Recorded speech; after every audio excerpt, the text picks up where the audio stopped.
Morning Friday! It's makulimlim. Mukhang lalabas si Haring Araw.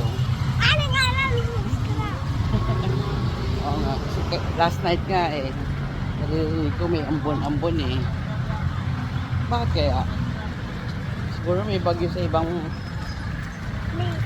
place, yes. Okay, last Friday.